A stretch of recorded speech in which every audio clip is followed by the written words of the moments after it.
അസ്സലാമു അലൈക്കും വറഹ്മത്തുള്ളാഹി വബറകാതുഹു. ഇന്നൽ ഹംദലില്ലാഹ് അൽഹംദുലില്ലാഹി റബ്ബിൽ ആലമീൻ വല്ലാഖിബത്തു ലിൽ മുത്തഖീൻ വലാ ഉദ്വാന ഇല്ലാ അലൽ ളാലിമീൻ വഉസല്ലി വഉസല്ലിമു അലാ അഷ്റഫിൽ അംബിയാഇ വൽ മുർസലീൻ നബീന മുഹമ്മദിൻ വ അലാ ആലിഹി വ അസ്ഹാബിഹിൽ ഫായിസീന ബിദിലല്ലാഹ്. അല്ലാഹുമ്മ സ്വല്ലി അലാ മുഹമ്മദിൻ വ അലാ ആലി മുഹമ്മദ് കമാ സ്വല്ലൈത അലാ ഇബ്രാഹീമ വ അലാ ആലി ഇബ്രാഹീം വ ബാരിക് അലാ മുഹമ്മദിൻ വ അലാ ആലി മുഹമ്മദ് കമാ ബാറക്ത അലാ ഇബ്രാഹീമ വ അലാ ആലി ഇബ്രാഹീം ഇന്നക ഹമീദും മജീദ്. അഊദു ബില്ലാഹി മിനശ് ശൈത്വാനിർ റജീം. ബിസ്മില്ലാഹിർ റഹ്മാനിർ റഹീം. യാ അയ്യുഹല്ലദീന ആമനുത്തഖുല്ലാഹ ഹഖ്ക തുഖാതിഹി വലാ തമൂതുന്ന ഇല്ലാ വഅൻതും മുസ്ലിമൂൻ. ബിസ്മില്ലാഹിർ റഹ്മാനിർ റഹീം. വമിനൻ നാസി മൻ യഖൂലു ആമന്നാ ബില്ലാഹി വബിൽ യൗമിൽ ആഖിർ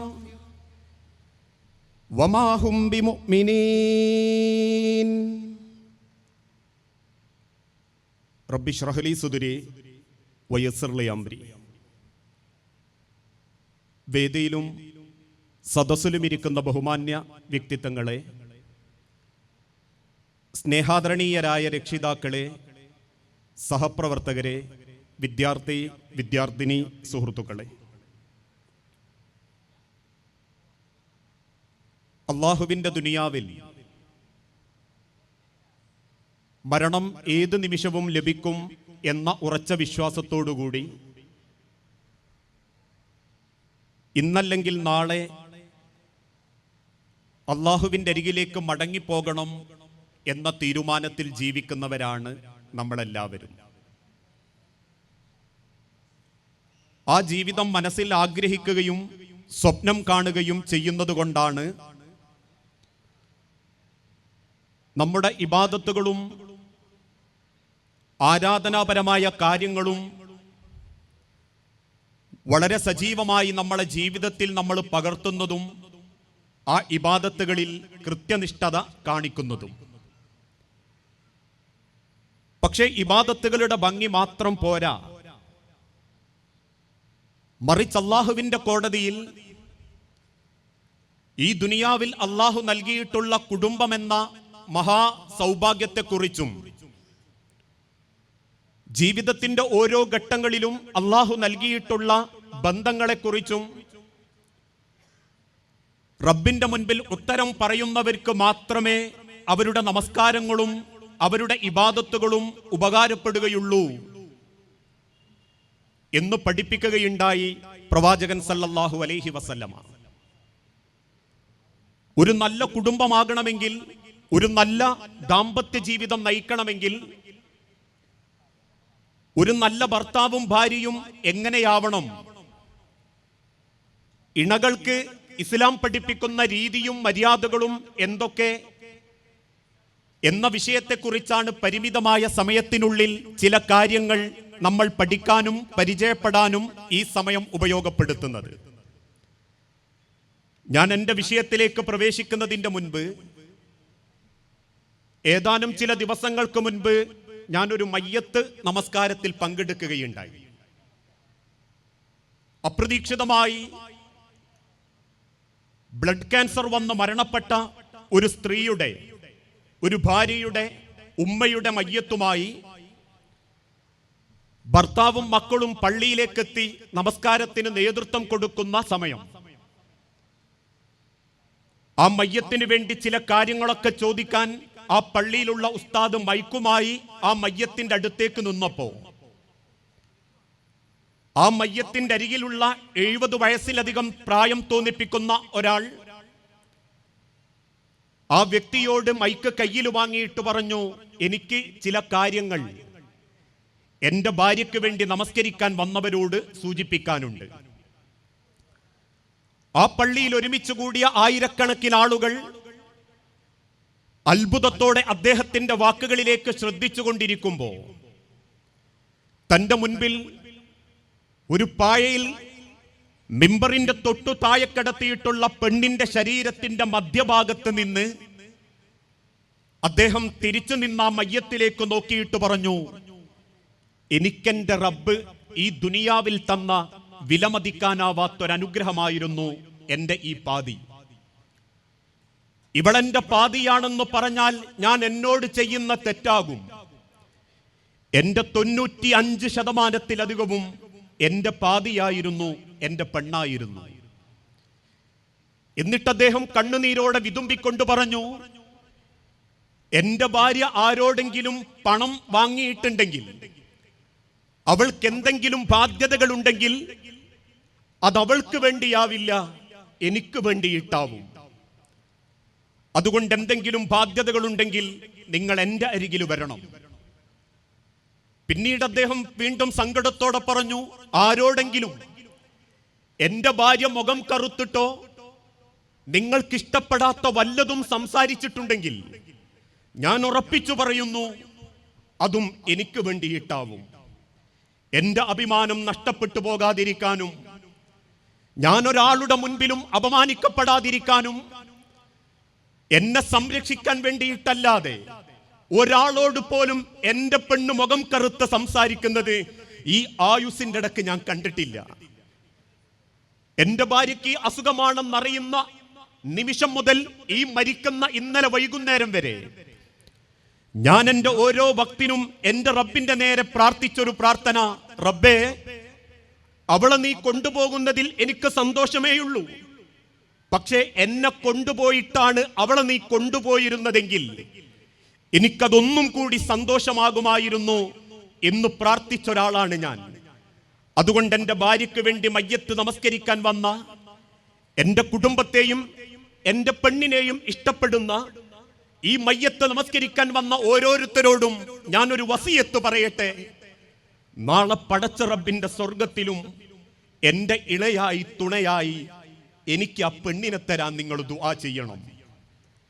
സ്വന്തം ഭാര്യയെ മനസ്സിലാലോചിച്ച് ഓരോരുത്തരും ആ മയ്യത്ത് നമസ്കാരത്തിനിടയിൽ നിന്ന് കണ്ണുനീര് തുടയ്ക്കുന്നത് കണ്ടിട്ടുണ്ടെങ്കിലും പ്രിയപ്പെട്ടവരെ, നമ്മളിൽ എത്ര പേർക്കത് പറയാൻ സാധിക്കും? നമ്മളിൽ എത്ര പേരെ പറ്റി ഭാര്യമാർക്കത് പറയാൻ സാധിക്കും? ഈ ലോകത്ത് പടച്ച റബ്ബ് തന്ന പകരം വെക്കാനില്ലാത്ത ഏറ്റവും മനോഹരമായൊരു മധുരമാണ് ദാമ്പത്യ ജീവിതം എന്നുള്ളത്.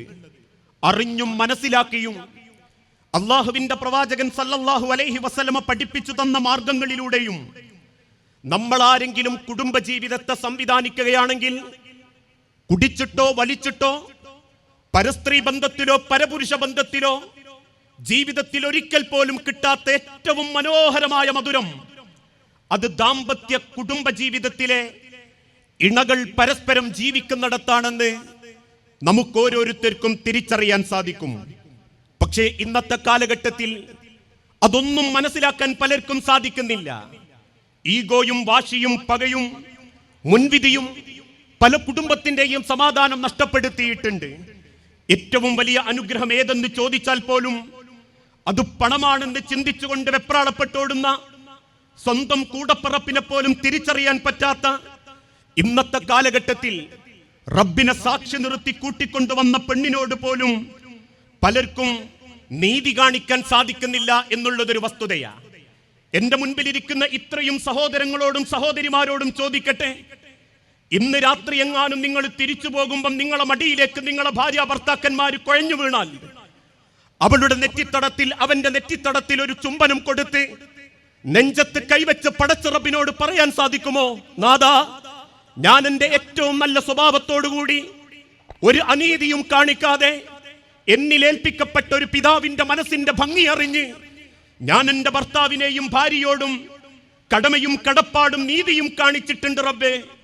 എൻ്റെ ഏറ്റവും നല്ല സ്വഭാവം ഞാൻ എൻ്റെ പെണ്ണിനോടാണിനോടാണ് റബ്ബേ കാണിച്ചത് എന്ന് നമുക്ക് പറയാൻ സാധിക്കുന്നിടത്താണ് ഒരാളുടെ നമസ്കാരത്തിനും ഇബാദത്തിനും അള്ളാഹുവിന്റെ അരികിൽ വിലയുണ്ടാകുന്നത്. പക്ഷേ ഇന്നത്തെ ഏറ്റവും വലിയ അപകടം എന്തെന്നറിയോ? ആർക്കും അവനവന്റെ തിന്മകൾ മനസ്സിലാകുന്നില്ല, നമ്മുടെ പോരായ്മകൾ തിരിച്ചറിയാൻ സാധിക്കുന്നില്ല. എന്തിനാണ് ഈ ലോകത്തേക്ക് നിയോഗിക്കപ്പെട്ടതെന്നും എന്തിനാണ് റബ്ബെനിക്ക് കുടുംബം തന്നതെന്നും ഞാൻ എന്താണ് ആ കുടുംബത്തെ തിരിച്ചറിയേണ്ടതെന്നും പലരും ചിന്തിക്കുന്നില്ല. അതുകൊണ്ട് ആ ദാമ്പത്യ ജീവിതത്തിൽ അള്ളാഹുവിന്റെ പ്രവാചകൻ സല്ലല്ലാഹു അലൈഹി വസല്ലമ പഠിപ്പിച്ചതും നിങ്ങൾ പരസ്പരം മനസ്സിലാക്കുമ്പോഴാണ് കുടുംബം ഏറ്റവും മനോഹരമാകുക. ഒരിക്കൽ ഉമർ റളിയല്ലാഹു അൻഹുവിന്റെ അരികിലേക്ക് ഒരു സ്വഹാബി കടന്നു വരുന്നുണ്ട്. അദ്ദേഹം കയറി വന്നതൊരു പരാതി പറയാനാ. എന്താ പരാതി? തന്റെ ഭാര്യ ഒരു സ്വൈര്യം തരുന്നില്ല, എന്തിനും അവള് നെഗറ്റീവ് കണ്ട് സംസാരിക്കും, അവള് വല്ലാതെ എന്നോട് തർക്കുത്തരം പറയും, എന്നെ ഗുണദോഷിക്കുന്ന രീതിയിൽ അവൾ എന്നോട് ദേഷ്യപ്പെടും. ആ പരാതിയൊന്ന് ഉമർ റളിയല്ലാഹു അൻഹുവിനോട് പറയാം എന്ന് കരുതി ഉമർ റളിയല്ലാഹു അൻഹുവിന്റെ വീട്ടിലേക്ക് കയറി ചെല്ലുമ്പോ ആ വീട്ടിൽ കാണുന്നത് ഉമർ റളിയല്ലാഹു അൻഹുവിനെ ഭാര്യ അതേ രീതിയിൽ ശകാരിക്കുന്നു, ഗുണദോഷിക്കുന്നു. ഇത് കണ്ട സ്വഹാബി ചെറുപ്പക്കാരൻ തിരിച്ചിറങ്ങി നടന്നു. ഒരൽപ്പം ദൂരത്തെത്തിയപ്പം ഉമർ റളിയല്ലാഹു അൻഹു ചോദിച്ചു, സഹോദരാ അവിടെ നിൽക്ക്, നീ എന്തിനാ എന്നെ തേടി വന്നത്? ഒന്നുമില്ല ഉമർ. എങ്കിലും പറ ഉമറെ, എന്താണ് സഹോദര താങ്കൾ വരാനുള്ള കാരണം? അദ്ദേഹം തിരിച്ചു പറഞ്ഞു, ഉമർ, ഞാനൊരു പരാതി അവതരിപ്പിക്കാൻ വന്നതാ. എന്റെ പരാതി ഇവിടെ വന്നപ്പം അതേ പരാതിയാണ് താങ്കളും അനുഭവിക്കുന്നത് എന്ന് കണ്ടപ്പം എനിക്ക് ആ പരാതി പറയാൻ തോന്നിയില്ല. കിസ്ര ചക്രവർത്തിമാര് പോലും ഭയപ്പെടുന്ന, സൂര്യനസ്തമിക്കാത്ത സാമ്രാജ്യത്തിന്റെ ഉടമയാണെന്ന് അവകാശപ്പെടുന്ന, പിശാജ് പോലും ഒരു വഴിയിലേക്ക് വന്നാൽ ഉമറിനെ കണ്ടാൽ ഭയപ്പെടുമെന്ന് പറയുന്ന ആ ഉമർ ആവട്ടെ ഭാര്യയുടെ ആ വാക്കും കേട്ട് തലകുനിച്ചിരിക്കുന്നത് കണ്ടപ്പം എനിക്ക് ആ പരാതി പറയാൻ തോന്നിയിട്ടില്ല ഉമർ. ഉമർ റളിയല്ലാഹു അൻഹു പുഞ്ചിരിയോടെ തിരിച്ചു പറഞ്ഞു, സഹോദരാ, നിന്റെ ഭാര്യ നിനക്ക് എന്തൊക്കെ ചെയ്തു തരുന്നില്ല എന്നല്ല നീ ചിന്തിക്കേണ്ടത്, നിന്റെ ഭാര്യ നിനക്ക് എന്തൊക്കെ ചെയ്തു തന്നിട്ടുണ്ട് എന്ന് നീ ചിന്തിച്ചു തുടങ്ങണം. നീ ഒരു വാപ്പയാകാൻ വേദന സഹിച്ചത് നിന്റെ ഭാര്യയാ, നിനക്കൊരു കുടുംബമുണ്ടാക്കാൻ നിന്റെ കൂടെ പോന്നത് നിന്റെ ഭാര്യയാ, നിനക്ക് വെച്ചു വിളമ്പാനും നിന്റെ ആവശ്യങ്ങൾ പൂർത്തീകരിക്കാനും നിന്റെ ശരീരത്തിന്റെ ഏറ്റവും വലിയ മോഹങ്ങൾ അവസാനിപ്പിക്കാനും നിനക്ക് റബ്ബ് ഏറ്റെടുപ്പിച്ചു തന്നത് നിന്റെ ഭാര്യയാണെങ്കിൽ ആ റബ്ബിന്റെ മാർഗത്തിൽ നീ ഏറ്റെടുത്തതാണ് നിന്റെ പെണ്ണിനെ. ഇത് തന്നെയാ എന്റെ സഹോദരിമാരോടും പറയാനുള്ളത്. യാദൃച്ഛികമായി കണ്ടുമുട്ടിയതല്ല ഒരു ഭാര്യ ഭർത്താക്കന്മാരും. രണ്ടാമത്തെ പെണ്ണ് കാണലിന് അത്തോളി പ്രദേശത്തെ മഹലിലെ അബ്ദുൽ അസീസ് എന്ന മനുഷ്യന്റെ 4ാമത്തെ മകളെ ഞാൻ കെട്ടണം എന്ന് തീരുമാനിച്ചത് ബ്രോക്കറല്ല, എന്റെ വാപ്പയല്ല, എന്റെ ഭാര്യയുടെ വാപ്പ അബ്ദുൽ അസീസ് സാഹിബല്ല. മറിച്ച് അല്ലാഹു പറയുന്നു, നിങ്ങളുടെ ഇടകളെയും തുണകളെയും നിങ്ങൾക്ക് നിശ്ചയിച്ചു തന്നത് ഈ പ്രപഞ്ചത്തെ സംവിധാനിക്കുന്ന പ്രപഞ്ചത്തിന്റെ നാഥന. അതുകൊണ്ട് ഓരോ പിതാവിന്റെ കൈ പിടിക്കുന്ന സമയത്തും അല്ലേ, വാപ്പാന്റെ കൈ പിടിച്ച് നിക്കാഹിന്റെ വേദിയിൽ ഓരോ പിതാക്കന്മാരും മാതാക്കളും കേൾക്കെ തന്നെ ഓരോരുത്തരും പറയുന്ന വാക്കെന്താ? ഉസവ്വിജുക. ഒരു വാപ്പ പറയുകയാ, ഉസവ്വിജുക, ഞാൻ എന്റെ മകളെ നിന്നിലേക്ക് ഏൽപ്പിച്ചു തരുന്നു. അലാമാ അമറല്ലാഹ്, ആരുടെ കൽപ്പന പ്രകാരം? എന്റെ റബ്ബിന്റെ കൽപ്പന പ്രകാരം. എന്റെ റബ്ബ് അത് പറഞ്ഞതുകൊണ്ട് മാത്രം എന്റെ മകൾ എനിക്ക് അധികപ്പറ്റല്ല. ലോകത്തൊരു പെൺമക്കളും വാപ്പാർക്ക് അധികപ്പറ്റല്ല. ഇസ്ലാമിലും പ്രകൃതിയിലും പെൺമക്കളെ കെട്ടിച്ചു വിടാനുള്ള ഒരു രീതി ഇല്ലായിരുന്നെങ്കിൽ തരില്ല ഒരു വാപ്പാരും പെൺമക്കളെ. ഒരു പെൺമക്കളെ നരകിപ്പിക്കാനും വാപ്പാര് വിടൂല, ഒരു കുടുംബത്തെ നശിപ്പിക്കാനും രക്ഷിതാക്കൾ കൂട്ടുനിൽക്കൂല. എന്നിട്ടും ഒരു പിതാവ് കൈപിടിച്ചിട്ട് പറയുന്നു, അലാമാ അമറല്ലാഹു ബിഹി, എന്റെ റബ്ബനോട് കൽപ്പിച്ചതിന്റെ കാരണത്താൽ. അതുകൊണ്ടാ തന്റെ അവസാനത്തെ പ്രസംഗത്തിൽ പോലും ലക്ഷക്കണക്കിന് സഹാബത്തെ അന്ന് അറഫാ മൈതാനിയിൽ കൂട്ടി നിർത്തുമ്പോ ലോകത്തിന്റെ പ്രവാചകൻ പഠിപ്പിച്ചൊരു വാക്കുണ്ട്, ഫത്തഖുല്ലാഹ ഫത്തഖുല്ലാഹ ഫിന്നിസാഇ, നിങ്ങളുടെ സ്ത്രീകളുടെ കാര്യത്തിൽ നിങ്ങൾ അല്ലാഹുവിനെ ഭയപ്പെടണം. ഫഇന്നഹും അഖഖ്തുമൂഹുന്ന ബിഅമാനില്ലാ, അല്ലാഹുവിനോടുള്ള ഒരു കരാറിന്റെ അടിസ്ഥാനത്തിലാ നിങ്ങൾ ആ പെണ്ണിനെ കൂട്ടിക്കൊണ്ടുവന്നത്. അതുകൊണ്ട് തന്നെ ഭാര്യ ഭർത്താക്കന്മാര് ആ ബഹുമാനം കൊടുക്കണം. എനിക്കെന്റെ പെണ്ണിനെ അള്ളാഹുവിന്റെ അമാനത്തായി കിട്ടിയതാ, എനിക്കെന്റെ ഭർത്താവിനെ എന്റെ റബ്ബിന്റെ അമാനത്തായി കിട്ടിയതാ. അല്ലാതെ ഞാൻ കണ്ട 10 എണ്ണത്തിൽ ഇഷ്ടപ്പെട്ടതൊന്നിന്റെ കഴുത്തിലേക്ക് ഞാൻ മഹർ കൊടുത്തതല്ല. അങ്ങനെ ഒരു ബോധം ഏത് ഇണകൾക്കും ഉണ്ടാകണം. അതുണ്ടാകുമ്പോൾ മാത്രമേ കെട്ടിയ പെണ്ണിനെ വഞ്ചിക്കാതിരിക്കാൻ, കെട്ടിയ ആണിനെ വഞ്ചിക്കാതിരിക്കാൻ ഒരു ഭാര്യ ഭർത്താക്കന്മാരുടെ മനസ്സിൽ ചിന്തകൾ ഉണ്ടാവുകയുള്ളൂ. എന്റെ റബ്ബ് എനിക്ക് ഏൽപ്പിച്ചു തന്ന എന്റെ ഇണയോട്, തുണയോട് എനിക്ക് ചില കടപ്പാടുകളുണ്ട്. ആ കടപ്പാടുകളും ബാധ്യതകളും നിർവഹിക്കാൻ എനിക്ക് സാധിക്കേണ്ടതുണ്ട്. അതിനെന്തു വേണം? ദാമ്പത്യ ജീവിതം ഏറ്റവും മനോഹരമാക്കണമെങ്കിൽ ഒരുപാട് പണമുള്ളത് കൊണ്ട് കാര്യമല്ല. പണം വേണ്ട എന്നല്ല, പണം മാത്രമേ ഉള്ളൂ എങ്കിൽ പലർക്കും AC റൂമേ ഉണ്ടാവൂ, സമാധാനം ഉണ്ടാവൂല. തറവാട് മാത്രം മതിയെങ്കിൽ പേരുകെട്ട തറവാടേ ഉണ്ടാകൂ, സ്വൈര്യവും സമാധാനവും ഉണ്ടാവൂല. എത്ര മനുഷ്യരാ ഇന്ന് കുടുംബം നരകിച്ച് ജീവിക്കുന്നത്. കാണാൻ തൊലിവെളുപ്പുള്ള ആണിനെ മോഹിച്ചു കെട്ടിയ പെണ്ണും പെണ്ണിന്റെ മൊഞ്ച് കണ്ട് കെട്ടിയ ആണും ഇന്ന് കിടക്കപ്പായയിൽ രണ്ട് ഭാഗത്തേക്കും ചെരിഞ്ഞു കിടന്ന് 10ാം ക്ലാസ്സിൽ കൂടെ പഠിച്ചപ്പോ അന്ന് ഉപേക്ഷിച്ച പ്രണയത്തിന്റെ ബാക്കി ഭാഗം ഗെറ്റ് ടുഗദറിന് കിട്ടിയ നമ്പർമല് ഇന്നും തുടർന്ന് വഞ്ചിച്ചോണ്ടിരിക്കുമ്പോ പണമോ സൗകര്യമോ ദുനിയാവിന്റെ തറവാടിത്തമോ അല്ല മനുഷ്യരെ കുടുംബത്തിന്റെ സ്വൈര്യം സമാധാനം. മറിച്ച് അല്ലാഹുവിന്റെ തിരുദൂതൻ പഠിപ്പിച്ചു, ബന്ധങ്ങൾ കരുത്തുറ്റതാകണമെങ്കിൽ നിങ്ങൾക്ക് ഓരോരുത്തർക്കും ഒരേ ലക്ഷ്യമുണ്ടാകണം. ആ ലക്ഷ്യം അല്ലാഹുവിന്റെ സ്വർഗമാകണം. മനസ്സിന്റെ ലക്ഷ്യം സ്വർഗമാണെങ്കിൽ ജീവിതത്തിൽ അനുഭവിക്കുന്ന ഒരു ദാരിദ്ര്യം, ഒരു പരീക്ഷണം, ഒരു സങ്കടം നമ്മളെ സങ്കടപ്പെടുത്തൂല. കാരണം അല്ലാഹുവിന്റെ പ്രവാചകന്റെ പ്രിയപ്പെട്ട ജീവിതം നമുക്കതിന് സാക്ഷിയാ. 25 വയസ്സുള്ള അല്ലാഹുവിന്റെ ഹബീബ് 40 വയസ്സുള്ള ഖദീജ ബീവിയെ കെട്ടുമ്പോൾ ഇന്നത്തെ പോലെ ചിലര് ചോദിച്ചിരുന്ന ചോദ്യം, മുഹമ്മദേ പ്രായം ചിരി കൂടുതലാ. ഇന്നും നമ്മൾ പറയാറില്ലേ, കല്യാണപ്പന്തലിൽ വെച്ച് പെണ്ണിനെ ചെറുക്കനേക്കാൾ പ്രായം തോന്നിപ്പിക്കുമ്പോ പല ആളുകളും പറയാറുണ്ട്, ഇത് അധിക കാലം മുൻപോട്ട് പോകൂല, പെണ്ണിന് നല്ല പ്രായം തോന്നിപ്പിക്കുന്നുണ്ട്. എന്നാൽ നേരെ തിരിച്ചും നമുക്ക് ചിന്തിക്കാം. പക്ഷേ പ്രവാചകന്റെയും ഖദീജ ബീവിയുടെയും ജീവിതത്തിൽ ഒരു കല്ലുകടി ഉണ്ടായിട്ടില്ല.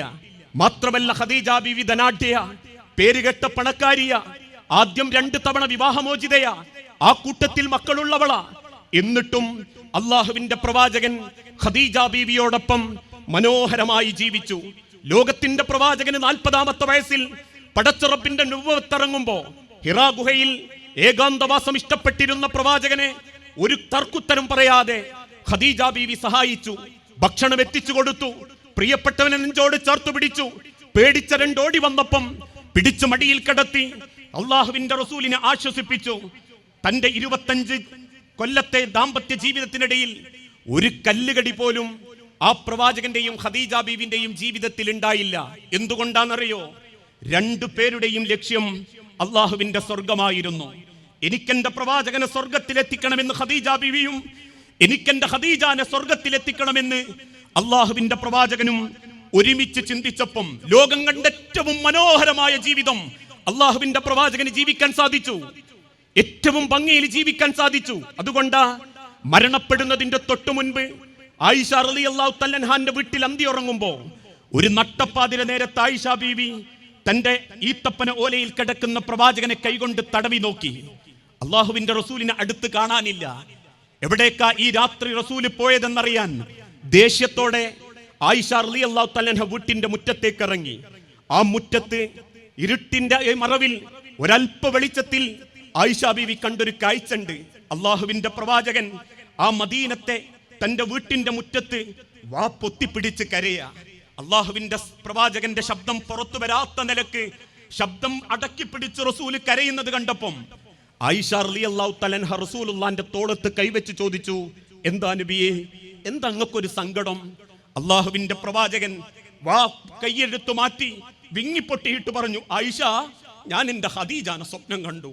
എനിക്കെന്റെ ഖദീജാനെ സ്വപ്നം കാണാൻ പറ്റിയ ആയിഷ റളിയല്ലാഹു തആല അൻഹക്ക് ഒരു പെണ്ണിന്റെ സ്വാഭാവികമായ ഒരു ദേഷ്യത്തോടു കൂടി ചോദിച്ചു, അല്ലാഹുവിന്റെ നബിയെ, നിങ്ങൾക്കിപ്പോഴും ഇഷ്ടാണോ ഖദീജാനെ? ആ കിളവിയെ എന്തിനാ റസൂലെ നിങ്ങൾ ഇത്ര സ്നേഹിച്ച്? അല്ലാഹുവിന്റെ പ്രവാചകൻ തന്റെ വേദനക്കിടയിലും ആയിഷ ബീവിന്റെ മുഖത്ത് നോക്കി പറഞ്ഞു, ആയിഷ, നിനക്കെന്റെ ഖദീജയെ അറിയാഞ്ഞിട്ടാ. മക്കക്കാര് കരിങ്കല്ല് കൊണ്ട് എറിഞ്ഞോടിച്ചപ്പം ഞാൻ തോറ്റുപോയിട്ടില്ല ആയിഷ. മക്കക്കാർ അബൂ ത്വാലിബിന്റെ തായ്വരയിൽ പട്ടിണി കിട്ടപ്പം ഞാൻ പതറിയിട്ടില്ല ആയിഷ.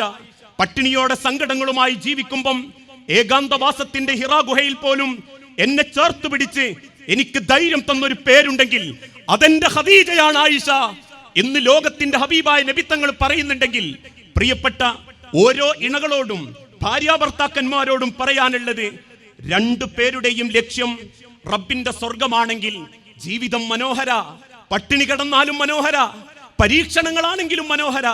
അതുകൊണ്ടല്ലേ പ്രവാചകന്റെ പ്രിയപ്പെട്ട കരളിന്റെ കഷണം ഫാത്തിമ ബീവി മരണപ്പെട്ടപ്പം ഫാത്തിമ ബീവിയുടെ മയ്യത്ത് 6 അടി മണ്ണിലേക്ക് ഇറക്കി വെച്ച് അലി ഇബ്നു അബീ ത്വാലിബ് തിരിഞ്ഞൊരു നടത്തം നടക്കുന്നുണ്ട്.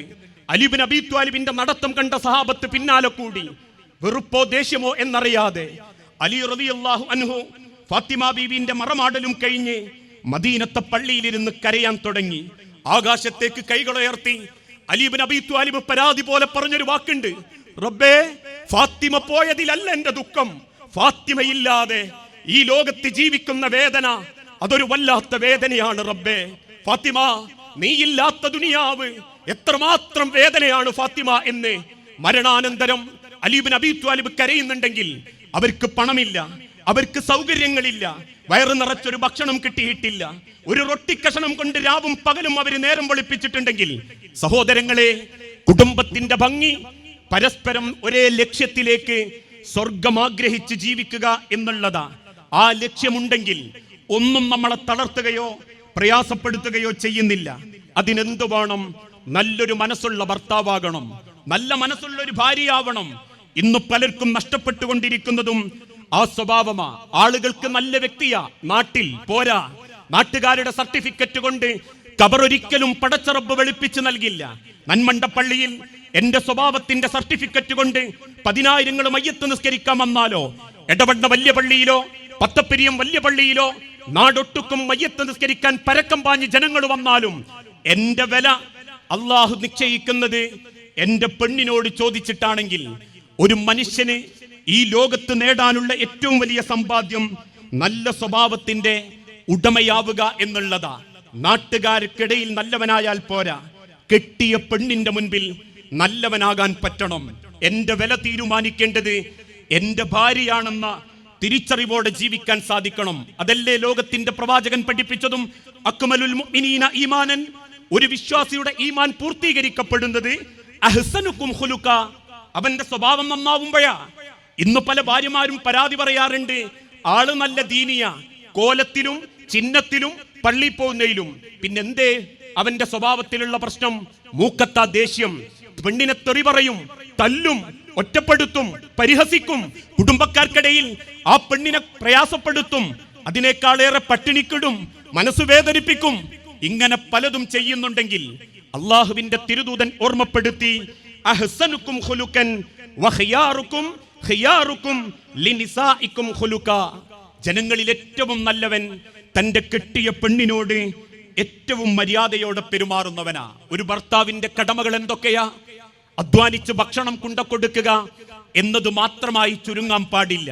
ആവശ്യങ്ങൾ പൂർത്തീകരിച്ചു കൊടുക്കുക എന്നത് മാത്രമായി ചുരുങ്ങാൻ പാടില്ല. മറിച്ച് വിശുദ്ധ ഖുർആനിന്റെ വെളിച്ചത്തിൽ അല്ലാഹു തആല പഠിപ്പിക്കുന്നു, പെണ്ണിനെ സംരക്ഷിക്കണം. എല്ലാ രംഗത്തും അവൾക്കുള്ള അഭിമാനം നമ്മളാവണം. അവളുടെ ഓരോ ചിന്തയിലും എന്റെ ഭർത്താവ് എനിക്ക് സംരക്ഷണമാണ് എന്ന് ചിന്തിക്കാൻ സാധിക്കണം. അതുകൊണ്ടാണല്ലോ ലോകത്തിന്റെ റസൂലുള്ളാന്റെ വിവാഹത്തെപ്പറ്റി പലരും ആരോപണം ഉന്നയിക്കാറുണ്ട്. മുസ്ലിമീങ്ങൾ പോലും പറയാറുണ്ട്. ഏതാനും ചില ദിവസങ്ങൾക്ക് മുൻപ് ഒരു ചർച്ചയിൽ ഒരു മുസ്ലിം ചെറുപ്പക്കാരൻ തന്നെ പറഞ്ഞൊരു വാക്കില്ലേ, മുഹമ്മദ് നബി 10 എണ്ണം കെട്ടിയിട്ടില്ലായിരുന്നെങ്കിൽ അമുസ്ലിമീങ്ങളോടൊക്കെ ഒന്ന് പിടിച്ചിക്കാൻ പറ്റിയായിരുന്നു നമുക്ക്. എന്തിനാ പ്രവാചകൻ ഇത്ര കെട്ടാൻ പോയത്? എന്തിനാ ഇസ്ലാമിൽ 4 എണ്ണം വരെ കെട്ടാന്ന് പറഞ്ഞത് എന്ന് ആരോപണം ഉന്നയിക്കുന്നവരുണ്ട്. അറിഞ്ഞിട്ടുണ്ടോ റസൂലുള്ളാന്റെ കല്യാണത്തെ പറ്റി? അള്ളാഹുവിന്റെ പ്രവാചകൻ കല്യാണം കഴിച്ചതിൽ ഒരു കന്യകയുള്ളൂ, ബാക്കി മുഴുവനും വൃദ്ധകളും വിധവകളുമാ. മക്കയിൽ നോക്കാൻ ആളില്ലാതെ, മദീനയിൽ ഭർത്താക്കന്മാര് മരണപ്പെട്ട് മക്കളില്ലാതെ, ഭക്ഷണം കിട്ടാതെ, നോക്കാൻ ആളില്ലാതെ സങ്കടപ്പെടുന്ന സാധു സ്ത്രീകളെ അവരുടെ അഭിമാനത്തിന് വില കൊടുത്ത് മഹർ കൊടുത്ത് കൂട്ടിക്കൊണ്ടുവന്ന് മദീന പള്ളിന്റെ ചുറ്റും ചെറിയ ഹുജറാത്തുകൾ ഉണ്ടാക്കി മരിക്കുന്നത് വരെ പൊന്നുപോലെ നോക്കിയതാ അള്ളാന്റെ ഹബീബ്. അല്ലാതെ ഒന്ന് കഴിഞ്ഞപ്പൻ രണ്ടാമത്തെ കെട്ടാനോടിയതല്ല. അല്ലെങ്കിൽ പൊന്നാനി പോയി മുണ്ടിട്ട് വന്ന് വേറെ കെട്ടണം ആഗ്രഹിച്ച് കെട്ടിക്കൊണ്ടുവരുന്ന സമ്പ്രദായവും അല്ല. ആദ്യത്തെ പെണ്ണിന്റെ ബാപ്പനെ ഒന്ന് പാഠം പഠിപ്പിക്കാനും വിചാരിച്ചത് കിട്ടാത്തതിന്റെ പേരിൽ രണ്ടാമത്തെ ഒരുത്തിനെയും കൂടി കെട്ടിയിട്ട് ബിസിനസ് തുടങ്ങാൻ വേണ്ടിയിട്ടല്ല. പെണ്ണിനെ സംരക്ഷിക്കാനാ കല്യാണം, അവൾക്ക് ജീവിതത്തിന് നിറം കൊടുക്കാനാ കല്യാണം. ഞാൻ കെട്ടിക്കൊണ്ടുവന്ന പെണ്ണ് എന്റെ വീട്ടിന്റെ അകത്തളത്തിലിരുന്ന് നെഞ്ചുപൊട്ടി ജീവിക്കുന്നുണ്ടെങ്കിൽ എന്റെ നെറ്റിത്തടത്തിലെ നിസ്കാരത്തഴമ്പിന് ഒരു കറുത്ത പുള്ളിന്റെ കൂലി പോലുമില്ല എന്ന് പഠിപ്പിച്ച മതമാണ് ഇസ്ലാം. എന്റെ കൂടെ ഇറങ്ങിപ്പോന്ന ഒരു പെണ്ണിനെയും മക്കളെയും നെഞ്ചുപൊട്ടി കരയിപ്പിക്കുന്ന ഒരു ആണാണ് ഞാനെങ്കിൽ എന്റെ കുടുംബത്തിൽ പടച്ചോന്റെ ബർക്കത്തില്ല എന്ന് പഠിപ്പിച്ച മതമാണ് ഇസ്ലാം.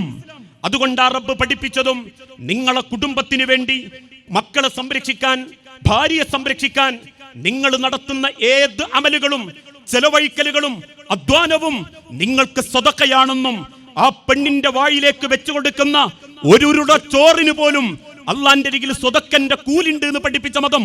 ആ ചിന്ത ഒരു ഭർത്താവിനുണ്ടെങ്കിൽ തിന്നതിന്റെ കണക്ക് പെണ്ണിനോട് പറയാൻ പാടില്ല, മക്കളോട് പറയാൻ പാടില്ല, തിന്നാൻ തന്നിട്ടില്ല എന്ന് ചോദിക്കാൻ പാടില്ല.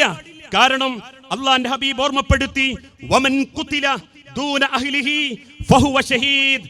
ആരെങ്കിലും ഭാര്യയെ പോറ്റാൻ, അവൾക്ക് സമാധാനം കൊടുക്കാൻ, അവളെ സംരക്ഷിക്കാൻ അവൻ അധ്വാനിക്കുകയും അവൻ അങ്ങനെ കൊല്ലപ്പെടുകയും ചെയ്തിട്ടുണ്ടെങ്കിൽ പോലും ഫഹുവ ഷഹീദ്, അവൻ പടച്ച റബ്ബിന്റെ മാർഗത്തിൽ ധർമ്മസമരം നടത്തിയവരാണ് എന്ന് അല്ലാഹുവിന്റെ ഹബീബ് പഠിപ്പിക്കുന്നുണ്ടെങ്കിൽ പെണ്ണിനെ സംരക്ഷിക്കണം, അഭിമാനത്തിന് ക്ഷതം വരുത്താതെ നോക്കണം.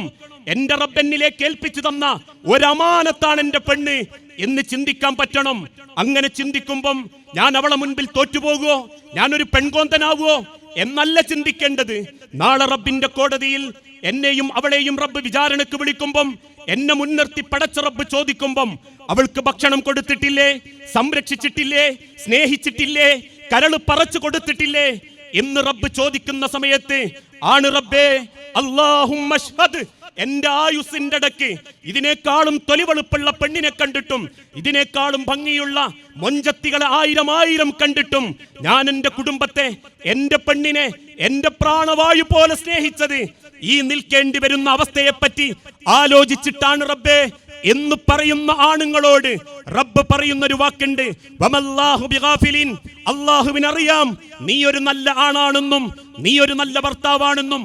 അതുകൊണ്ട് നിന്നെ സ്വർഗത്തിലെത്തിക്കാൻ നാഥന്റെ ഏറ്റവും വലിയ പിന്തുണയുണ്ടാകും. അപ്പം നമ്മളുടെ ഏറ്റവും വലിയ ജീവിതത്തിന്റെ മാതൃക നമ്മളെ കുടുംബത്തെ, നമ്മളെ ഇണയെ സ്വർഗത്തിലെത്തിക്കുക എന്നുള്ളതാ. അതോടൊപ്പം തന്നെ ഇന്ന് ചില ആളുകൾക്ക് വല്ലാത്ത പിശുക്ക. ഒന്നാലോചിച്ചു നോക്കൂ, കെട്ടിയ പെണ്ണിന് വാങ്ങിക്കൊടുക്കുന്നതിന് 100,000 കണക്ക് പറയുന്നവരുണ്ട്. ഒരു നല്ല പർദ്ദ പോലും കയ്യിലില്ലാതെ ചോദിച്ചാൽ ഇഷ്ടപ്പെടൂല എന്നുള്ള ഭയപ്പാടില് വർഷങ്ങളായി കൊണ്ടടക്കുന്ന പർദ്ദയിൽ മാത്രം ജീവിക്കുന്നവരുണ്ട്. അതൊരു വസ്ത്രം മാത്രല്ല, ഏതു വസ്ത്രമാണെങ്കിലും ഒന്ന് ചിന്തിച്ചു നോക്കൂ. പെരുന്നാളിന് മക്കൾക്ക് വസ്ത്രമെടുക്കാൻ പൈസ കൊടുക്കുമ്പോ പോലും നിന്റെ കൈയോണ്ട് എന്റെ പെണ്ണിനൊന്ന് കൊടുക്കട്ടെ എന്ന് ചിന്തിക്കുന്നത് പോലും ഇന്ന് കുറവായിക്കൊണ്ടിരിക്കുകയാ. ഭക്ഷണമാവട്ടെ, അതോടൊപ്പം ഒരു യാത്രയാവട്ടെ, ഇനി അതല്ലെങ്കിൽ മറ്റേതെങ്കിലും തരത്തിലുള്ള വസ്ത്രമോ ഭക്ഷണമോ ഏതും ഒന്ന് ചിന്തിച്ചു നോക്കൂ മനുഷ്യരെ. അള്ളാഹുവിന്റെ പ്രവാചകൻ സല്ലല്ലാഹു അലൈഹി വസല്ലം പറഞ്ഞിട്ടുണ്ട്, നിങ്ങൾ ഭൂമിയിലൂടെ യാത്ര ചെയ്യണം എന്ന്. ഇടക്കിടക്ക് ഭാര്യമാരെയും മക്കളെയൊക്കെ കൂട്ടിയിട്ടൊരു യാത്ര ഇസ്ലാം ഒരിക്കലും കുറ്റാന്ന് പറഞ്ഞിട്ടില്ല. അതിന് സമയം കണ്ടെത്തണം. കാരണം അവർക്ക് പോകാൻ നമ്മളേ ഉള്ളൂ. ഈ അടുത്ത ദിവസം ഒരു സാധു പെൺകുട്ടി വന്ന് സങ്കടം പറഞ്ഞിട്ടുണ്ട്. ഒരു കുടുംബത്തിന്റെ കൗൺസിലിംഗ് നടന്നുകൊണ്ടിരിക്കുമ്പോ പറഞ്ഞു, ഉസ്താദിനറിയോ, ഞാനൊന്ന് കോഴിക്കോട് ബീച്ച് കണ്ടിട്ട് ഈ അടുത്ത കാലത്തൊന്നും ഞാൻ കണ്ടിട്ടില്ല. 4ാം ക്ലാസ് പഠിക്കുമ്പോ സ്കൂളിൽ നിന്ന് കൊണ്ടുപോയതാ. അവസാനം 10ാം ക്ലാസ്സിലെത്തുമ്പോ പോകുന്നുണ്ട് എന്ന് പറഞ്ഞപ്പോ അമ്മ പറഞ്ഞു, പ്രായം കുറെ ആയി, കുട്ടികളൊപ്പരം പോയി ബീച്ചിൽ നിന്നൊക്കെ കളിച്ചാൽ മോശമാവും, എനിക്ക് എന്റെ പിയാപ്പിളന്റെ ഒപ്പരം പോവാ, കല്യാണമൊക്കെ കഴിഞ്ഞാൽ എന്നെ പിയാപ്പിള കൊണ്ടുപോകും. അവസാനം ആ പെൺകുട്ടി നെഞ്ചു പൊട്ടിയിട്ട് പറയാ, കല്യാണം കഴിഞ്ഞപ്പോ ഞാൻ മോഹിച്ചു, പക്ഷെ എനിക്ക് കിട്ടിയതാവട്ടെ ഒരു യാത്ര ഇഷ്ടപ്പെടാത്തൊരു ഭർത്താവ്, ഒരു സ്ഥലത്തേക്ക് എന്നെ കൂട്ടിക്കൊണ്ടുപോകാത്തൊരു ഭർത്താവ്. എന്റെ കൈ പിടിച്ചിട്ട് നമുക്ക് കൊല്ലത്തിൽ ഒരിക്കലെങ്കിലും, ദൂരത്തേക്കൊന്നും വേണ്ട, തൊട്ടടുത്തേക്കെങ്കിലും കൂട്ടിക്കൊണ്ടുപോയി മക്കളെ കൂടെ ഒരുമിച്ചിരുന്ന് ഒന്ന് സംസാരിക്കുന്ന ഒരു മനസ്സാഗ്രഹിക്കുന്ന ഒരു വ്യക്തിയല്ല ഉസ്താദേ എന്റെ ഭർത്താവ്. പൈസ ഉണ്ടാക്കണം, ഉള്ളത് സമ്പാദിക്കണം, വെറൈറ്റി ഫുഡ് വാങ്ങി കഴിക്കണം, ഉള്ളത് ജീവിതത്തിൽ കുടുംബത്തിലും പുരമലും കയറ്റണം, വാഹനം ഇങ്ങനെ ഇടക്കിടക്ക് മാറ്റണം, ഐഫോൺ മാറ്റണം. ഈ ഒരു ചിന്തയല്ലാതെ ഒന്നിങ്ങനെ കൂട്ടിക്കൊണ്ടുപോകാനും ഒരുമിച്ചിരിക്കാനും മനസ്സാഗ്രഹിക്കുന്ന ഒരു പെണ്ണ് വീട്ടിലുണ്ടെങ്കിൽ ആ മനസ്സ് കാണാത്ത ഭർത്താക്കന്മാരും കുറ്റക്കാരാ. വേദനിച്ച് ജീവിക്കുന്ന എത്ര ഭാര്യമാര് നമ്മൾ അടുത്തുണ്ടെന്ന് നമ്മൾ ചിന്തിച്ചോക്കണം. ഒരു ചായ പോലും വാങ്ങിക്കൊടുക്കാത്തവരുണ്ട്. നിങ്ങളൊന്ന് ചിന്തിച്ചു നോക്കൂ. ഭാര്യമാരെ വലിയ സൈക്കോളജിയാണത്. ഇത് ലോകത്താരും പഠിപ്പിച്ചല്ല, അള്ളാന്റെ ഹബീബ് പഠിപ്പിച്ച. അതുകൊണ്ട് ആ കയ്യിലുള്ള ഒരു കാരക്ക കഷണം കിട്ടുമ്പോഴേക്ക് അള്ളാന്റെ റസൂൽ ഒന്ന് ചീന്തി അരയിൽ വെക്കും. സഹാബത്ത് ചോദിച്ചു, റസൂൽ അതാർക്കാ? അള്ളാന്റെ പ്രവാചകൻ പുഞ്ചിരിയോടെ പറയും, അതിന്റെ ആയിഷാക്ക, അതിന്റെ ആയിഷാക്ക. അത് ആഗ്രഹിക്കുന്നുണ്ട് ഓരോ പെൺകുട്ടികളും. ആയുസ്സുള്ള കാലത്ത് അത് മോഹിച്ചും സ്വപ്നം കണ്ടു ആ നമ്മളെ ജീവിതത്തിലേക്ക് വന്ന്. അതുകൊണ്ട് ഞാൻ പറയാറുണ്ട്, ഒരു യാത്രയൊക്കെ പോകുമ്പോൾ ഒന്നും വേണ്ട, ഒരു വൈകുന്നേരം കുടുംബത്തിനെയും കൂട്ടി ഒന്നിടവണ്ണം അങ്ങാടിയിലേക്ക് ഇറങ്ങി അപ്പൊ പൊരിക്കുന്ന, അല്ലെങ്കിൽ ആ സമയത്ത് ലൈവായിട്ട് പൊരിച്ചു കിട്ടുന്ന ഒരു പഴംപൊരി ഒരു ചായയും വാങ്ങിക്കൊടുത്ത വലിയ മോഹ, വലിയൊരു സന്തോഷ. ഭർത്താവിന്റെ കൂടെ ഒരു മേശന്റെ അരികിലിരുന്ന് ഒരു ചായയൊക്കെ കുടിക്കുന്നത് സ്വപ്നമായിട്ട് കാണുന്ന ഭാര്യയാണോന്നറിയാൻ വീട്ടിൽ ചെന്ന് ചോദിച്ചാൽ മതി. ചെറിയ ചെറിയ സ്വപ്നങ്ങളെ ഉണ്ടാവൂ, വലിയ വലിയ സ്വപ്നങ്ങളില്ല. സിംഗപ്പൂർ പോണം, മലേഷ്യ പോണം, വാട്ടർഫാൾസ് കളിക്കണം, ഇതൊന്നുമില്ല. ദുനിയാവിൽ മക്കളെപ്പരവും കുടുംബത്തിന്റെ ഒപ്പരവും അടുക്കളന്റെ 4 ചുമരിന്റെ ഉള്ളിൽ നേരം 9:45 4:45 അലാറം വെച്ച് എഴുന്നേറ്റ് മൂത്തോക്കുള്ളത് അല്ലെങ്കിൽ ഇളയോക്കുള്ളത്, മൂത്തോനുള്ളത്, പിന്നീട് ഭർത്താവിനുള്ളത്, അവരൊന്ന് വീട്ടിൽ നിന്ന് ഇറങ്ങുമ്പോഴേക്കും പിന്നീട് അലക്കാനുള്ളത്, അലക്കിത്തീരുമ്പോഴേക്കും ഉച്ചക്കത്തെ ചോറിനുള്ളത്, ആ ചോറൊന്ന് പാകപ്പെട്ട് മേല് കൈ കുളിച്ച് അസംസ്കരിക്കുമ്പോഴേക്കും പിയാപ്പിള വരുന്നത്, 4:45 മക്കൾ വരുന്നത്, അവർക്കുള്ള ചായ, മഗ്രിബ് നിസ്കരിച്ച് വരുമ്പോഴേക്കും പിയാപ്പിളക്കുള്ള ചോറ്, രാത്രി മക്കളൊപ്പം ഒരു അരമണിക്കൂർ വായനക്കിരിക്കല്, രാത്രി തിന്ന പ്ലേറ്റുകളൊക്കെ കെട്ടി അല്ലെങ്കിൽ ഒന്ന് അലക്കി കഴുകി തിരിച്ചു റൂമിലേക്ക് വരുമ്പോ ആ സ്വപ്നങ്ങൾക്കിടയിൽ ചേർന്ന് നിന്ന് ഒരു സമാധാനം കൊടുക്കാൻ നമ്മളെ ഉള്ളൂ. മറ്റൊരാളെയും അവളത് ആഗ്രഹിക്കുന്നില്ല, മറ്റൊരാളും അത് കൊടുക്കുന്നതും അവൾക്ക് ഇഷ്ടമല്ല. അതുകൊണ്ടാ പല ഭാര്യമാരും സ്വപ്നം കാണാറുള്ളത്, എന്നെ മനസ്സിലാക്കുന്ന, എന്നെ കേൾക്കുന്ന ഒരു ഭർത്താവായാ മതിയായിരുന്നു എന്ന് പറയുന്നവരാകാറുണ്ട്. പ്രിയപ്പെട്ട ഓരോ ഭർത്താക്കന്മാരോടും ഞാനൊരു നല്ല ഭർത്താവ് എങ്ങനെ എന്നാ സൂചിപ്പിക്കുന്നത്. കാരണം ഇതാരുടെയും സർട്ടിഫിക്കറ്റ് വാങ്ങാനോ മറ്റാരെങ്കിലും നമ്മളെക്കുറിച്ച് നല്ലത് പറയാനോ അല്ല, മറിച്ച് നാളെ റബ്ബിന്റെ അരികിലേക്ക് എത്തുമ്പം സ്വന്തം കടമ നിർവഹിക്കുന്ന ഒരു മനസ്സോടുകൂടി ജീവിച്ചവരാകണം. ഇതൊക്കെ കേൾക്കുമ്പം ചില ഭർത്താക്കന്മാര് ചോദിക്കാറുണ്ട്, അതിനുസ്താദേ ഭാര്യ അങ്ങനത്തെ ഒരുത്തിയാവണ്ടേ? ഒരു സ്വൈര്യ പെണ്ണ് തരുന്നില്ല, വീട്ടിക്ക് കയറി ചെല്ലാൻ തോന്നുന്നില്ല. അതിനർത്ഥം പെണ്ണ് ചെയ്യുന്ന അതേ തോന്നിയാസം നമ്മൾ ചെയ്യണം എന്നല്ല.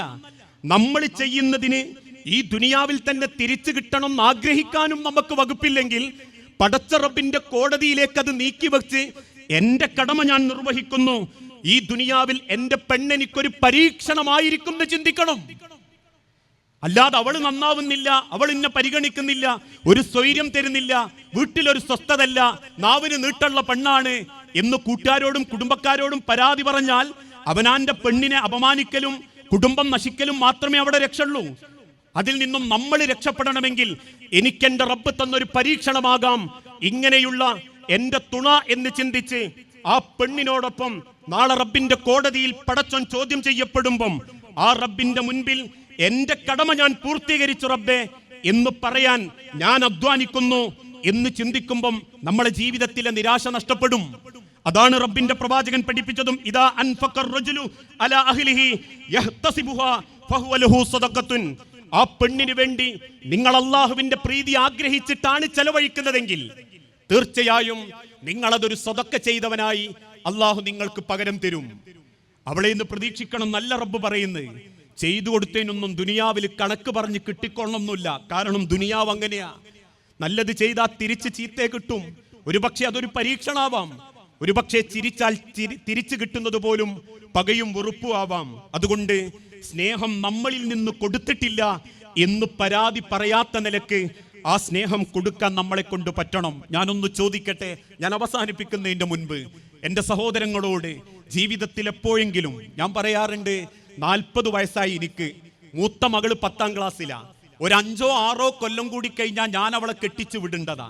ഇന്ന് മുസ്ലിം കുടുംബത്തിലുള്ളൊരു പ്രവണത എന്താന്ന് ചോദിച്ചാ, മക്കളെ കെട്ടിച്ചു വിട്ടാ പിന്നെ വാപ്പയും ഉമ്മയും അകത്തും പുറത്തുമായി എന്നുള്ള കോലം. പിന്നീട് രക്ഷിതാക്കൾ മാറിക്കിടക്കൽ തുടങ്ങും.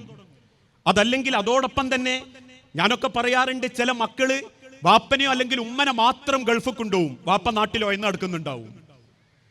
അവനാന്റെ മക്കളെ നോക്കാൻ വേണ്ടി ഉമ്മാനെ കൂട്ടിക്കൊണ്ടുപോകുമ്പോൾ വാപ്പ എങ്ങനെയെന്ന് ചിന്തിക്കാത്തവരുണ്ട്. അവിടെ ഒരു ഭാര്യ പറയണം, നിന്റെ ഭർത്താവ് നിന്നെ കെട്ടിയ എൻ്റെ വാപ്പ, ആ വാപ്പ മനസ്സ് വേദനിച്ചൊരു രാത്രി കിടന്നുറങ്ങിയ കുറ്റം പടച്ചോന്റെ അടുത്തിന്റെ മൂക്കും കൂടിയാന്ന് പറയണം. നല്ല നിലക്ക് അള്ളാഹുവിന്റെ ദുനിയാവിൽ പടച്ചോൻ കാണിച്ചു തന്ന രീതിയിൽ ദാമ്പത്യ ജീവിതം മരിക്കുന്നവരെ കൊണ്ടടക്കാൻ പറ്റണം.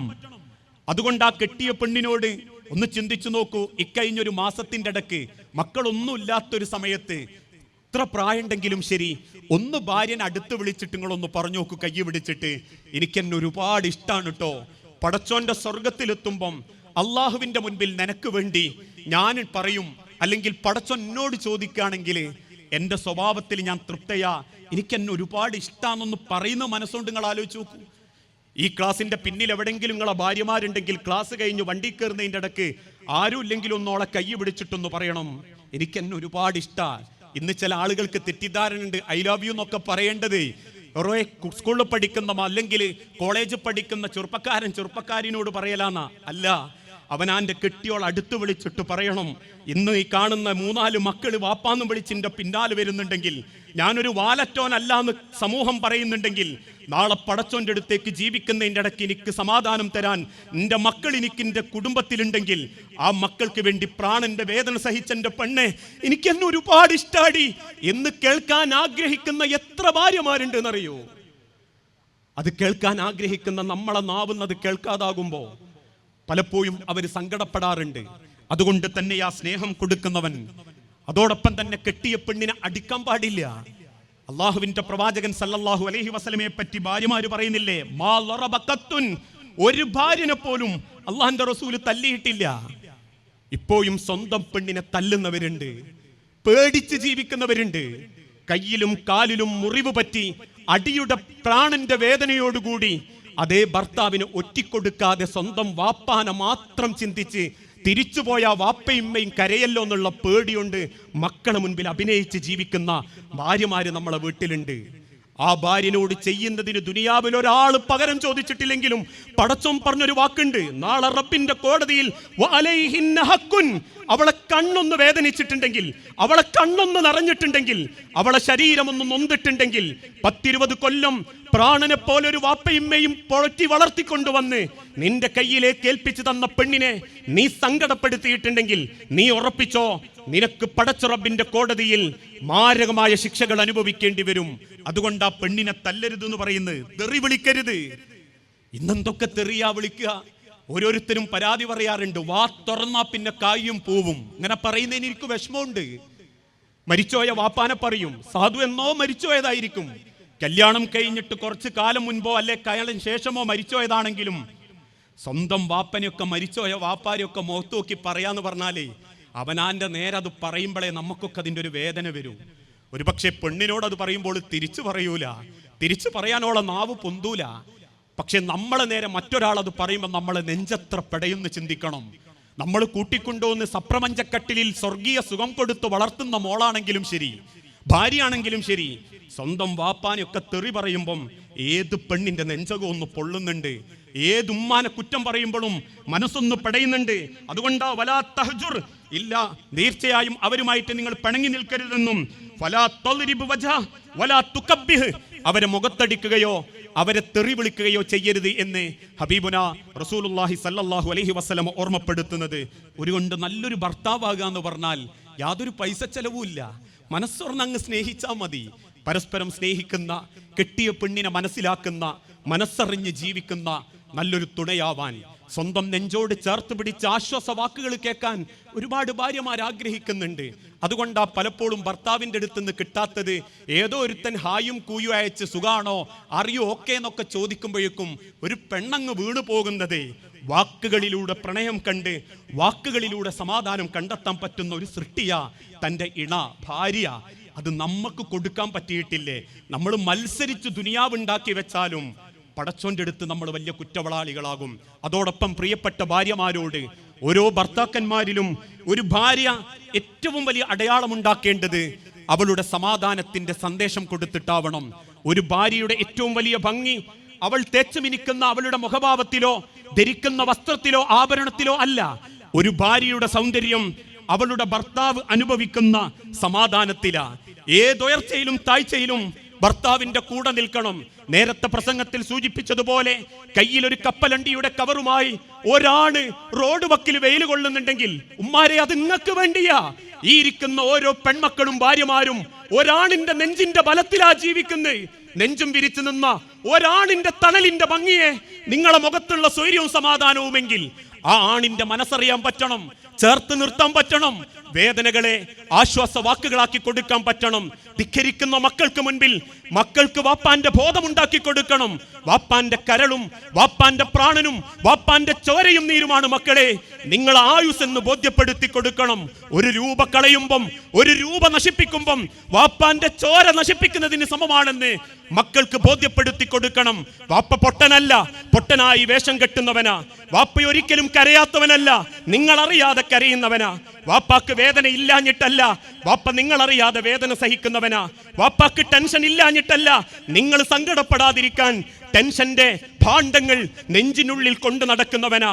ഒന്ന് മക്കൾക്ക് മുൻപിൽ പോലും കണക്ക് പറയാതെ, പെറ്റതിന്റെ കണക്ക്, 9 മാസത്തെ കണക്ക്, 2 വർഷം മുലയൂട്ടിയ കണക്ക്, ഉമ്മാരെ നിങ്ങൾ പറഞ്ഞാൽ പോലും ആയുസ് മുഴുവൻ മക്കൾക്ക് വേണ്ടി, കുടുംബത്തിന് വേണ്ടി ജീവിച്ച ഒരു വാപ്പ കണക്ക് പറയാത്തത് എന്തുകൊണ്ടാണെന്നറിയോ?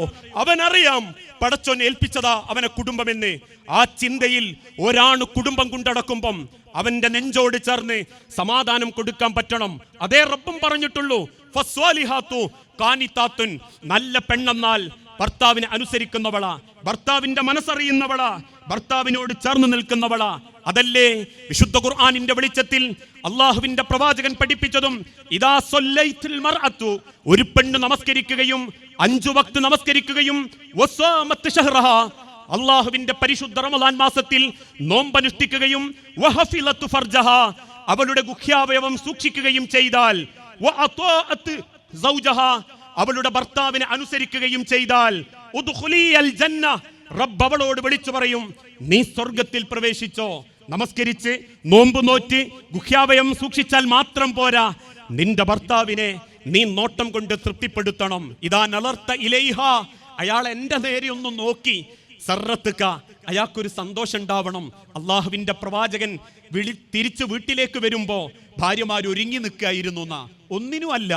ആ കയറി വരുമ്പം ഭർത്താവിനൊരു സമാധാനം ഉണ്ടാക്കി കൊടുക്കാൻ അത്രേ ഭർത്താക്കന്മാരും ആഗ്രഹിക്കുന്നുള്ളൂ. പരാതിയും പരിഭവങ്ങളും ഒക്കെ ഉണ്ടായിക്കോട്ടെ, എന്നാലും കയറി വരുമ്പം ഒന്ന് കൈ പിടിച്ച് അസ്സലാമു അലൈക്കും, എന്തോ ക്ഷീണം ഉണ്ടായിരുന്നോ, യാത്ര സുഖമായിരുന്നോ, എന്തൊരു സമാധാനാന്നറിയാവോ ഉമ്മാരെ? എല്ലാ ഭർത്താക്കന്മാരും അത് ആഗ്രഹിക്കുന്നുണ്ട്. മക്കളോട് പറയാ, വാപ്പ വന്നാ ഒച്ചപ്പാട് ഉണ്ടാക്കരുത്, വാപ്പാക്കൊരു സ്വൈര്യം കൊടുക്കണം. നേരം വെളുത്ത് വാപ്പ ഇറങ്ങി പോകുന്നോണ്ടാ എനിക്കും ഭക്ഷണം കിട്ടുന്നത്. ആ വാപ്പാക്കൊരു സന്തോഷം കൊടുക്കണം. ആ വാപ്പാന്റെ മനസ്സുകൾ അറിയണം. വാപ്പാനങ്ങൾ നാട്ടുകാരെ മുൻപിൽ കോലം കെടുത്തരുത്, അപമാനിക്കരുത്. ഇതൊക്കെ പറഞ്ഞു കൊടുക്കേണ്ട ഉമ്മാന്റെ ബാധ്യതയാ. എന്നിട്ട് ആ ഭർത്താവിനോട് ഏറ്റവും നല്ല രീതിയിൽ അള്ളാഹുവിന്റെ റസൂലുള്ള പറഞ്ഞ സുന്നത്ത് നോമ്പ് എടുക്കുകയാണെങ്കിൽ പോലും ഭർത്താവിനോട് അനുവാദം വാങ്ങണം. ലോകത്ത് പടച്ച റബ്ബിന് പുറമെ ലാ യസ്ലഹ് ലിബശരിൻ അൻ യസ്ജുദ ലിബശരിൻ, ഒരു മനുഷ്യന് മറ്റൊരു മനുഷ്യന്റെ മുൻപിൽ സുജൂദ് ചെയ്യാൻ റബ്ബ് കൽപ്പിക്കുമായിരുന്നെങ്കിൽ, ഭാര്യമാരെ നിങ്ങളോട് നിങ്ങളെ ഭർത്താവിന്റെ മുൻപിൽ സുജൂദ് ചെയ്യാൻ ഞാൻ കൽപ്പിക്കുമായിരുന്നു. അത്രക്ക് സ്ഥാനുണ്ട്. ഓരോ ആണിന്റെ നെഞ്ചിന്റെ സങ്കടം അറിയണം, ചേർത്ത് നിർത്തണം. ഉള്ളത് മതിക്ക, ഉള്ളതിനനുസരിച്ച് ജീവിക്കാന്ന് പറയണം. എന്തെങ്കിലും ഒന്ന് കുറഞ്ഞു പോയതിന് പരാതിയും കുറ്റപ്പെടുത്തലും നടത്തരുത്. ദീനീപരമായ കാര്യങ്ങൾ പറയുമ്പോഴേക്കും മൂപ്പർക്ക് ഇച്ചിരി ദീന് കൂടുതലാ എന്ന് കളിയാക്കരുത്, കുടുംബക്കാരുടെ ഇടയിൽ പരിഹസിക്കരുത്. അയാളെ ഇഷ്ടങ്ങൾ അറിയണം, ചെറിയ ചെറിയ മോഹങ്ങൾ അറിയണം. ആ മോഹങ്ങളും ഇഷ്ടങ്ങളും അറിഞ്ഞ് നെഞ്ചോട് ചേർന്ന് നിൽക്കാൻ സാധിക്കണം. അതോടൊപ്പം തന്നെ ഒരു പെണ്ണുണ്ടാക്കേണ്ട ഏറ്റവും വലിയ സ്ഥാനം ആ ഭർത്താവിൻ്റെ മനസ്സിലുള്ള സ്ഥാന. അത് നേടിയിട്ട് അമ്മാരെങ്ങൾക്ക് മരിക്കാൻ പറ്റുന്നതെങ്കിൽ, നാട്ടിൽ നിങ്ങൾ ഏത് ഖുർആൻ ക്ലാസ് പോയില്ലെങ്കിലും പടച്ചോൻ സ്വർഗത്തിൻ്റെ 8 വാതിലുങ്ങൾക്ക് തുറന്നിരുന്ന, അതിന് നമ്മൾ മാതൃകയാക്കേണ്ടത് നമ്മളെ ഉമ്മ ഖദീജ ബീവീനെ തന്നെയാ, അല്ലേ? ഖദീജ റളിയല്ലാഹു തആല അൻഹാനെ അള്ളാഹുവിൻ്റെ പ്രവാചകന്റെ അവസാനത്തെ നിമിഷം പോലും റസൂലുള്ള യാത്രയാക്കുന്ന ഒരു രംഗമുണ്ട്. ഖദീജ ബീവി മരിച്ചു എന്നറിഞ്ഞപ്പം അന്ന് വരെ വാവിട്ട് കരയാത്ത പ്രവാചകൻ 2 അണപ്പല്ല് പുറത്ത് കാണുമാറ് കരയാൻ തുടങ്ങി. സഹാബാക്കൾ എങ്ങനെയൊക്കെയോ റസൂലുള്ളാനെ ആശ്വസിപ്പിച്ച് ഖദീജ ബീവിന്റെ മയ്യത്തെടുത്ത് കബറിന്റെ അരികിലെത്തി. ആ കബറിന്റെ അരികിലിരുന്ന് കരയുന്ന റസൂലുള്ളാനെ ചുണ്ടി സഹാബത്ത് ചോദിച്ചു, നബിയേ, നിങ്ങൾക്ക് അത്രക്ക് ഇഷ്ടായിരുന്നോ നിങ്ങളെ ഖദീജാനെ? അള്ളാഹുവിന്റെ പ്രവാചകൻ സങ്കടത്തോടെ പറഞ്ഞു, ആകാശം പടച്ചോൻ തരാന്ന് പറഞ്ഞാലും ഞാൻ എൻ്റെ ഖദീജാനെ തിരിച്ചു ചോദിക്കും. എനിക്ക് അത്രയ്ക്ക് ഇഷ്ടം എൻ്റെ ഖദീജ. ഇതെന്തുകൊണ്ടാണെന്നറിയോ ഉമ്മാരെ? വേദനയിലും സങ്കടത്തിലും പ്രാരാബ്ദത്തിലും കൂടെ നിന്ന പെണ്ണിനെ ഒരാണ് മറക്കൂല. അള്ളാഹിന്റെ പ്രവാചകനെ നാട്ടുകാർ ഒറ്റപ്പെടുത്തി പട്ടിണി കിട്ടു, പരീക്ഷണങ്ങളും പ്രാരാബ്ദങ്ങളുമായി ജീവിച്ചപ്പോ അള്ളാഹിന്റെ റസൂല് പറയുന്ന ഒരു വാക്കുണ്ട്, എൻ്റെ ഖദീജാനെ കാണുമ്പോഴേക്കും എൻ്റെ എല്ലാ ബേജാറും ഞാൻ മറക്കും. എൻ്റെ ഖദീജ എന്നെ പിടിച്ച് മടിക്കടത്തും, എൻ്റെ മുടിക്കുള്ളിലൂടെ വിരളോടിക്കും, എൻ്റെ നെറ്റിയിൽ ഒരു ഉമ്മ തരും. അന്ന് റസൂലുള്ളാഹ്ക്ക് പ്രായം 45, ഖദീജ ബീവിന്റെ പ്രായം 60. എന്നിട്ടും തൻ്റെ ഭർത്താവിൻ്റെ നെറ്റിയിൽ ഉമ്മ കൊടുത്ത് റസൂലുള്ളാഹിനെ മാറത്തെ കണച്ചു പിടിച്ചിട്ട് പറയും, നിങ്ങളൊരു നല്ല ആണും നല്ലൊരു ഭർത്താവുമാണ് നബിയേന്ന്. അത് കേൾക്കുമ്പം 1000 ശത്രുക്കളിൻ്റെ എതിരുണ്ടെങ്കിലും എനിക്ക് ഞാനൊരു ജയിച്ചവനായിട്ട് തോന്നും എന്ന് ലോകത്തിന്റെ ഹബീബായ നബി തങ്ങൾ പറഞ്ഞിട്ടുണ്ട്. ആ പേര് കേൾക്കുമ്പോഴേക്കും റസൂല് കരയും, ആ പേരിന്റെ കൂട്ടുകാരികളെ കാണുമ്പോഴേക്കും റസൂല് കരയും, ആ പേരിന്റെ കഥയാലോചിക്കുമ്പോഴേക്കും പ്രവാചകൻ നെഞ്ചുപൊട്ടി കരയും. അതുകൊണ്ട് ആ ബദർ യുദ്ധത്തിന് ശേഷം പിടിക്കപ്പെട്ട ശത്രുക്കൾക്ക് നടുവിൽ പ്രവാചകൻ ഒരു ഉപാധി വെച്ചു, ആരെങ്കിലും മോചനദ്രവ്യം തന്നാൽ അവരെ ഞാൻ മോചിപ്പിക്കാം. മോചനദ്രവ്യം വാങ്ങാൻ വേണ്ടി ബിലാൽ റളിയല്ലാഹു അൻഹു തന്റെ തോർത്തുമുണ്ടുമായി ശത്രുവിന്റെ അരികിലേക്ക് ചെന്നപ്പം ഓരോരുത്തരും സ്വർണ്ണ നാണയം ഇടുന്ന കൂട്ടത്തിൽ ആരോ ഒരു മാല ആ ഒരു തോർത്തുമുണ്ടിലേക്ക് ഇട്ടു. ആ തോർത്തുമുണ്ടിലെ മാല ദൂരത്ത് നിന്ന് കണ്ട റസൂലുള്ളാഹ് ഓടിക്കതച്ച് ബിലാൽ റളിയല്ലാഹു അൻഹുവിന്റെ അരികിൽ വന്നു. ആ മാല എടുത്ത് റസൂല് തിരിച്ചും മറച്ചും നോക്കി. മറച്ചും തിരിച്ചും നോക്കുമ്പം പ്രവാചകന്റെ കണ്ണ് നിറയാൻ തുടങ്ങി. സഹാബത്ത് ചോദിച്ചു, റസൂലേ, ആരുടേതാ ഈ മാല? നിങ്ങൾക്കറിയുമോ നബിയെ? പ്രവാചകൻ പറയാൻ കിട്ടാതെ മാല നെഞ്ചത്തേക്ക് അമർത്തിപ്പിടിച്ചു. സഹാബത്ത് ചോദിച്ചു, റസൂലേ പറ, ആരുടേതാണ് ഈ മാല? അള്ളാഹുവിന്റെ പ്രവാചകൻ ആ മാല കയ്യിൽ മുറുകെ പിടിച്ചിട്ട് പറഞ്ഞു, എൻ്റെ മകൾ, മൂത്ത മകൾ സൈനബാനെ കല്യാണം കഴിച്ചയക്കുമ്പോ എൻ്റെ ഖദീജാന്റെ കഴുത്തൊന്ന് ഊരിക്കൊടുത്തതാ. എൻ്റെ ഖദീജാന്റെ മാലയാത്, എൻ്റെ ഖദീജാന്റെ മണമുണ്ട് ഇതിന്, എൻ്റെ ഖദീജാന്റെ ഓർമ്മയുണ്ട് ഇതിന്. ഈ മാല ഇതെന്റേതാണ് എന്ന് സങ്കടം കൊണ്ട് വീർപ്പുമുട്ടി ആ മാലയും പിടിച്ച് റസൂലുള്ളാഹി അകത്തേക്ക് കയറി കരയാൻ തുടങ്ങി. ഒരു പെണ്ണിന്റെ ഭാഗ്യാണത്. ഓർമ്മകൾ വരുമ്പോഴേക്ക് റസൂല് കരയുന്നത്. ഒരു പെണ്ണിന്റെ സ്വഭാവം കൊണ്ട് ഒരാണ് മനസ്സിൽ തൃപ്തനാണെങ്കിൽ മാരെ സ്വർഗത്തിന്റെ 8 വാതിലും പടച്ചോങ്ങൾക്ക് തുറന്നിരും. ഇതിനൊക്കെയാ പടച്ചോൻ ദുനിയാവിലെ കുടുംബം തന്നെ. അല്ലാതെ കുറെ തിന്ന് ജീവിക്കുക, നേരം വെളുക്കുക, ഓൾ അടുക്കളയിൽ നിന്ന് അധ്വാനിക്കുക, നമ്മളിങ്ങനെ തിന്നുപോവുക, അല്ലെ നമ്മളിങ്ങനെ അധ്വാനിക്കുക, ഓളങ്ങനെ കുറെ അടുക്കളയിൽ നിന്ന് ഉണ്ടാക്കുക, പിന്നെ മക്കൾ നോക്കുക, ആർക്കും ഒരു ഉപകാരവും ഇല്ലാണ്ട് മാസത്തിൽ ഒരിക്കൽ പോലും തമ്മിത്തൊടാണ്ട് കിടന്നുറങ്ങുക, അതിൻ്റെ അടുക്ക് കുറെ സൂക്കേട് വരിക, കുറെ ഗുളിക കുടിക്കുക, അങ്ങനെ അങ്ങ് മരിച്ചു പോവുക. ഇതിലെന്ത് ജീവിതമുള്ളത്? ജീവിതം ഒരിക്കലേ ഉള്ളൂ. നമ്മൾ ജനിച്ചിട്ടുണ്ടെങ്കിൽ ഇനി മരിക്കാനുള്ള യാത്രയാണെങ്കിൽ 6 അടി മണ്ണിലെത്തുന്നതിൻ്റെ മുൻപ് കിട്ടുന്ന 10 ദിവസം ഒന്ന് പ്രണയിക്കും മനുഷ്യരെ. 85 വയസ്സുള്ള ഒരു വൃദ്ധന് ഭക്ഷണം കോരിക്കൊടുക്കുന്നത് 80 വയസ്സുള്ള ഭാര്യയാ. ആയുസ്സുള്ള കാലത്ത് നല്ലോണം നോക്കിയ, ആയുസ്സില്ലാത്ത കാലത്ത് പടച്ചോൻ നമുക്കൊരു സംരക്ഷണം തരും ഏതെങ്കിലും വഴിക്ക്. ആയുസ്സുള്ള കാലത്ത് മുതലും ആഗ്രഹിച്ച് പരക്കം പാഞ്ഞ് തമ്മിത്തല്ലി ജീവിച്ച അവസാന കാലത്തൊരാൾക്ക് വെള്ളം ഏത് കൈമെന്ന് കിട്ടുന്ന ആലോചിച്ച് കിടക്കേണ്ട ഗതികേട് നമുക്ക് വരാതിരിക്കാൻ പരസ്പരം സ്നേഹിക്കുക. നാളെ മരിച്ചു വന്ന പെണ്ണിന്റെ മുഖത്തോക്കി പറയാൻ പറ്റണം, എന്നെ പറ്റി ഒരു പരാതിയൊക്കെ പറയാനില്ലാന്ന്. നാട്ടുകാർ മൊത്തം എന്നെ കുറ്റം പറഞ്ഞാലും എൻ്റെ ഓക്കിനെ പറ്റി പരാതി പറയാനില്ലാന്ന്. അതോളെപ്പറ്റി അവനും അവനെപ്പറ്റി അവളും പറഞ്ഞ ഓന്റെ നിസ്കാരത്തിനാ വില, ഓന്റെ നോമ്പിനാ വില, ഓന്റെ ചിഹ്നത്തിനാ വില, ഓളുടുത്ത പർദ്ദക്കാ വില, ഓള് പഠിച്ച ഖുർആനാ വില. ആ തിരിച്ചറിവിനാകട്ടെ ഈ ഒരു സംസാരം എന്ന് ഓർമ്മപ്പെടുത്തി വസല്ലല്ലാഹു അലാ നബീന. അസ്സലാമു അലൈക്കും വറഹ്മത്തുള്ളാഹി വബറകാതുഹു.